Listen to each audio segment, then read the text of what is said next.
Hello, Happy New Year. Welcome to Extra Healthy-ish, the big sister podcast to Healthy-ish. Both podcasts are from Body+Soul, and I'm your host of both podcasts, Felicity Harley. We have got one hell of an exciting year planned for you, and it's January. To kick it off, we are giving you inspiring guests. Yes, people who are going to inspire you for a fabulous 2022, or should I say, an extra healthy-ish 2022. Today, I'm talking to the highly esteemed Dr. Michael Mosley. This journalist spent 25 years at the BBC, where he made numerous documentaries. This, of course, led to his international best-selling books, including The Fast Diet and The Clever Guts Diet. Well, he has got a new one, and I actually like it. It's got some really interesting, intriguing advice and just thought starters in it, and it's good. Anyway, this is what it's called. It's called The Fast 800 Keto. And Dr. Michael Mosley is going to dive right into it today.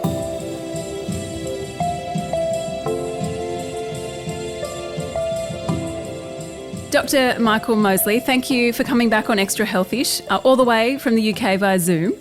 How are you? Hi, very good, thank you. Now, I think I asked this last time, but I need to ask it again. How are you staying extra healthy-ish in your life? I am, at the moment, actually following my own diet, the Fast 800 Keto. Oh, there we go. Yeah, because I decided after Christmas I'd put on a few extra pounds or a kilo or two, and I decided it was time to shed it. I can always tell with me because I monitor my blood sugars, I monitor my blood pressure, and when they both start to creep up, my other indication is that I start to snore. And my wife is my monitor there, and she gives me a good old nudge and tells me that it's time to shrink the waist a little bit. So I also have a very tight belt, and I can tell then if I start to put on the weight because it starts to creep up. So yeah, post-Christmas sort of metabolic makeover, I like to think of it as. Oh, I like that. Oh, that might be a good headline. I might use that. Thank you. Anyway, before we go into your whole Fast 800 Keto approach, can you tell us a bit about how the book came about and your big, fat, ultra-processed food experiment, because it involves Australia? Tell us about that. It does. Sure. About 2 years ago, I was in conversations with SBS about doing a series in Australia called The Australian Health Revolution with Dr. Michael Mosley. And the idea was that we would take 8 or 9 people who had pre-diabetes or type 2 diabetes and who were overweight or possibly also had obesity and see if I could help reverse that condition. So that was the genesis. And then at the same time, I was exploring the science of keto, which I'd always been a bit cynical about. I'd always assumed it was something that was completely unsustainable and incredibly unhealthy. But I began looking into it, and I realized actually there was a lot of really interesting science behind it. And for many people, they find that when they do a keto diet, there's a kind of tricky transition period when they go into ketosis. But otherwise, it's a really good way of reducing your blood pressure and also your hunger and your blood sugars. So that's kind of when I started writing the book. And I came over to Australia to do the documentary. That was actually in 2020. And as part of that, I also decided to put myself on an ultra-processed food diet, because in my previous books, I hadn't really written about, I hadn't explored the science of ultra-processed food and what it does to your body. I knew it was kind of bad for you in a theoretical way, but I'd never, I normally eat pretty healthily. So I'm not one of those people who spends their time eating a lot of burgers, chips, washed down with fizzy drinks and things like that. And how was it for you? How was that diet? What did it do to your health? Yeah. Oh, God. So what I did is we were in Perth. So I went off to a hospital there where they checked me out to see that I was in, good shape. And then I went on this diet, which was sort of not untypical of an Australian diet, where about half your food is ultra processed. And by that, I mean it essentially comes from a factory rather than something that you cook yourself. And I had my sort of breakfast cereal, which comes out of a nice packet. I had my takeaways at least once a day. I had frozen meals and things like that. And I soon started feeling pretty terrible, I must admit. But I put on a lot of weight. I put on something like 3 kilos in less than 2 weeks. Oh, wow. Yep, my blood pressure went soaring to the point where when I saw the GP at the end of 2 weeks, she said, really, I think we should start you on medication, or at least she knew I was doing experiments, so she Yeah. said, "This is not good, is it?" My waist expanded by about 3 centimeters, and my blood sugars went back. They tipped back into the sort of diabetic range. And I had type 2 diabetes back in 2012 when I lost the weight. It all went away again. But obviously, it's kind of lurking there. And on the ultra processed, it was really weird. I slept badly. I snored loudly. My wife said the snoring was just, rocking the house. And all of this in a couple of weeks on ultra processed food diet. So it was junk food diet. And it was very disturbing. And then I put myself on the Fast 800 diet, and I managed to shed all the weight in about 10 days. And everything went back to normal, which I'm pleased to say kind of phew there. to that. So can you give us a bit of an outline of the diet? What's it all about? Sure. So it's a kind of 3-stage process. So the idea is you start on 800, 900, roughly in that area, calories. The book contains lots of delicious recipes from Claire, which have been carefully balanced. It's a keto diet in the sense that it's very low in carbs. It's got moderate amounts of fat. And it's got a decent amount of protein, because protein is hugely important. You need to be consuming at least 60, preferably 70 grams of protein a day, even on the diet. So this is, as a proportion, it's very high in protein.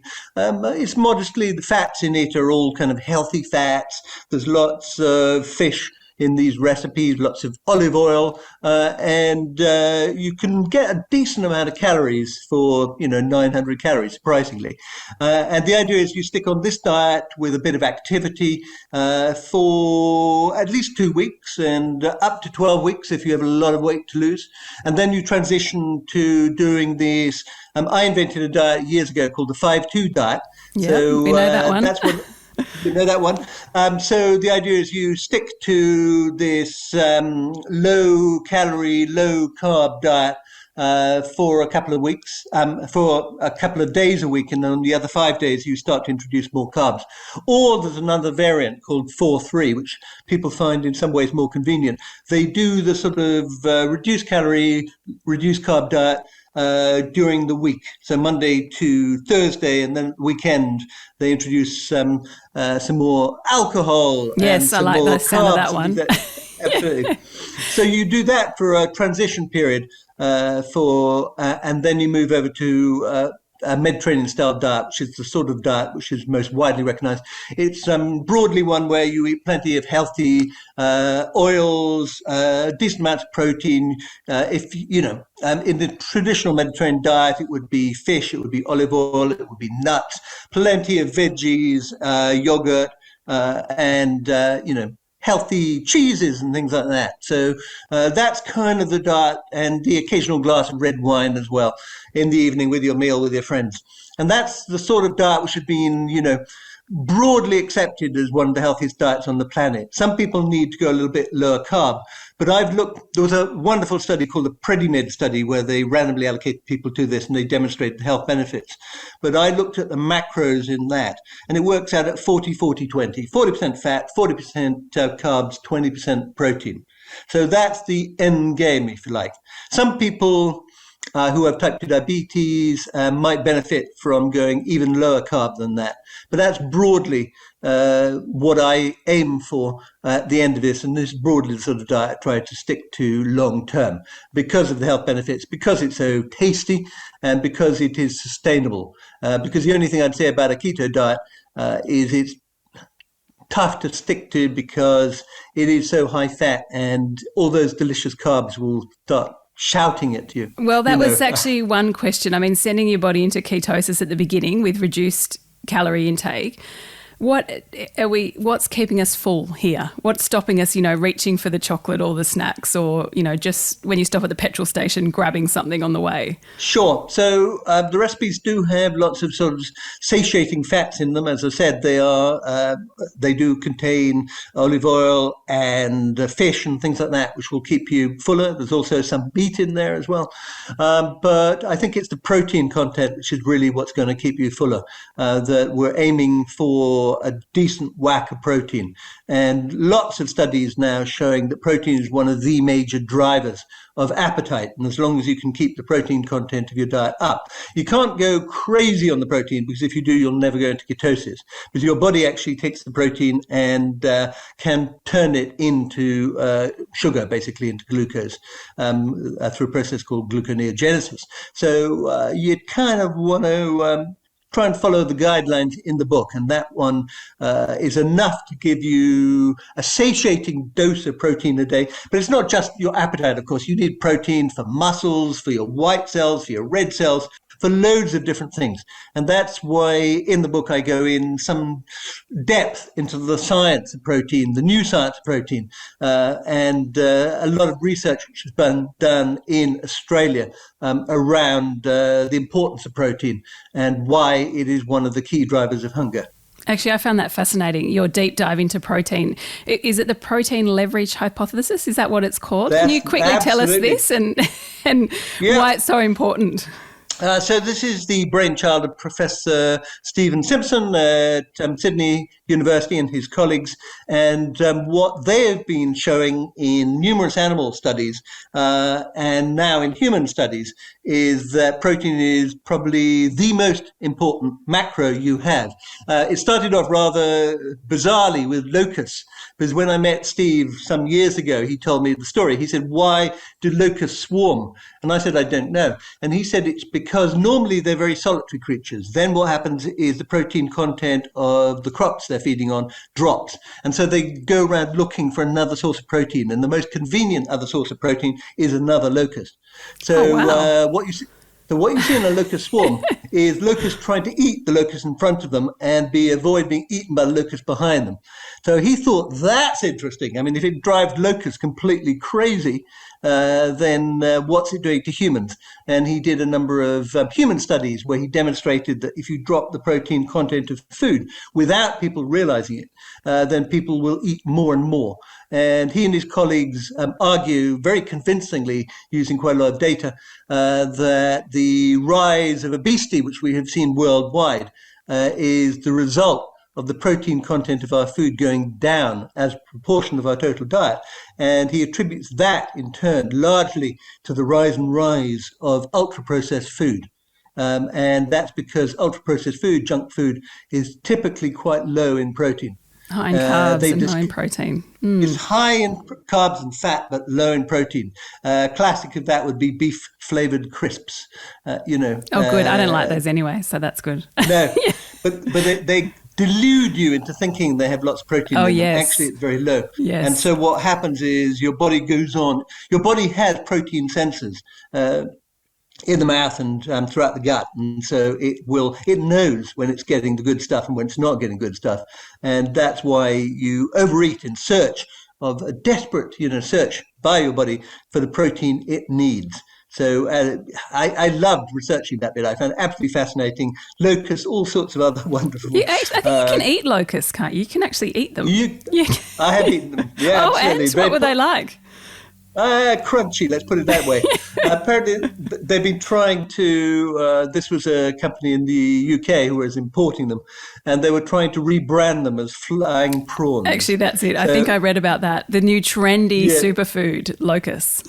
Yeah, never going to, I think it's going to be a while before that takes off. But insects, particularly in places like China, Thailand, Burma, they like a good old insect, And again, good source, very high in protein, lean, and very eco-friendly. So just tastes terrible. What sort of protein do you eat in your diet? A mixture, sort of nut-based, eat a lot of kind of quinoa, which is quite a high protein, grain-based, also eat some meat, quite a lot of fish. I'm big into fish at the moment, love fish, in a way that if you'd spoken to me 5-6 years ago, I'd go, no. Always used to hate fish, but I discovered it's really just the way that I would cook it. And Claire, has wonderful ways with fish to the extent that she can disguise it. So even if you hate fish, you may not even realize you're eating fish. Not unless you cooked it, and it gets to be blindingly obvious. But fish is a super healthy food, really, because of the omega-3, and it's more certainly the evidence is that, and we're living in a world now where we're much more aware of the ecological impact of what we do, and certainly compared to meat, the greenhouse impact of fish and mollusks and prawns and things like that is a fraction of that of cows. Absolutely. And so I still eat the occasional steak, but much more rarely now. Long live the fish. Now, just lastly, how do people keep the weight off long term on the Fast 800 keto?